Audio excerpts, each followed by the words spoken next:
Hello, witches! As you can see, Amelia's not here, but I'm going to share with you what happens when you leave your sister alone in your home. Crone alone, you might say, because I'm going to dip my toe in this dark water and I'm going to share with you my knowledge and experience on all things witchy. But I'm going to jump into some more meaty material. Things like jinxes, hexes, and curses, oh my. Because after all, aren't we more interested in doing that than what Amelia does?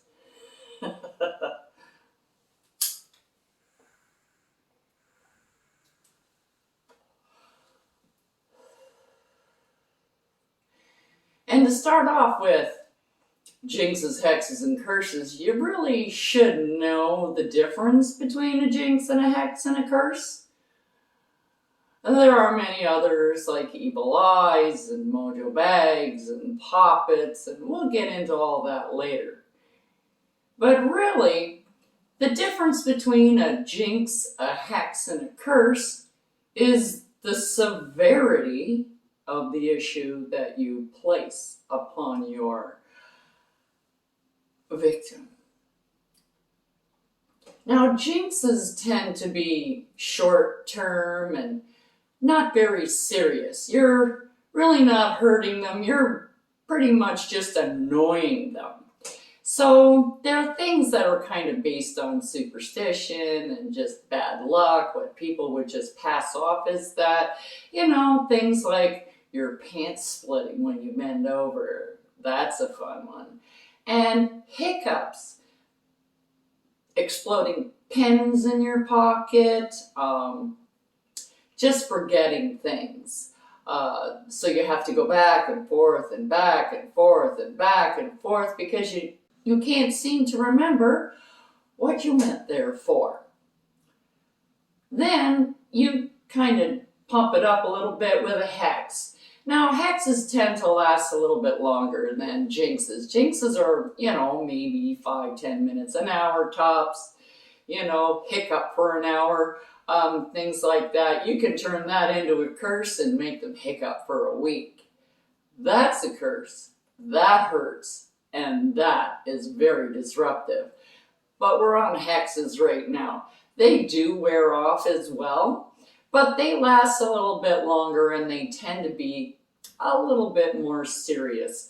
And they don't really cause a whole lot of damage, but like I said, it's like hiccups for a whole day or for a week, something like that. Whereas a curse is long lasting.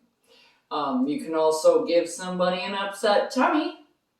That's always annoying, especially when you have a busy day planned. Throwing up, headaches, light sensitivity, you become really clumsy, and you trip over your own feet. Those are kind of hexes. They're just minor annoyances, but they last for a little bit longer. This is more of a warning than anything else. It's something that you put on people to deter them from doing whatever you don't want them to do. Then you get to the big one, the curses. Now, curses can be very long-lasting. They can last a lifetime if you put enough energy into it. And they can be very disruptive. They can be damaging.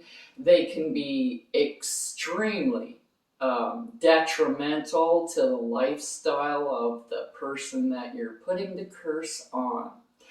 You can give them bad dreams, skin lesions like acne or psoriasis-like lesions all over their face, sores. You can get them to cut themselves. Every time they pick up a knife, they seem to cut themselves all the time. Very clumsy, Car accidents, like the tire blowing up on the car, or all the oil leaks out and now your engine is seized and you have to get that fixed. Vision problems. You can't see anything. Everything just goes all blurry, or maybe you see double. Hearing things, that's always nice too. Amnesia. And I'm not talking just about forgetting a couple of things. I'm talking about forgetting a lot of things, like everyday normal things. Then you can always go so far as to give them seizures. Insomnia that lasts an incredibly long time. They don't sleep. They get ill from that. If you don't get enough sleep, you can get very ill from that. All your appliances in your house go at the same time. Your washer, dryer, fridge, stove, freezer, all of those, and then boom, all of a sudden in 1 week they all go. How can you deal with that? That's great to watch. You can also break up relationships, make somebody not be able to stay in a relationship at all. Nobody likes you, so they lose all their friends. And then you have the good one, bad dreams. Now, bad dreams can be based on their own fears, which is the best. So if you know what they're afraid of, you can always throw that in there as good measure. So I'm going to keep it a little short today because I was unprepared for this. I just kind of walked in the room and saw the setup and said, hey, I'm going to give it a go. Give me thumbs up. What would really irritate Amelia is that if I got more likes on my video than she gets on hers. That would be a hoot. So hopefully I'll see you in the future. We'll see if I can figure out how to get this up on YouTube. Don't forget to like, subscribe, and hit that notification button so you don't miss what I have brewing for you here on The Witch is In.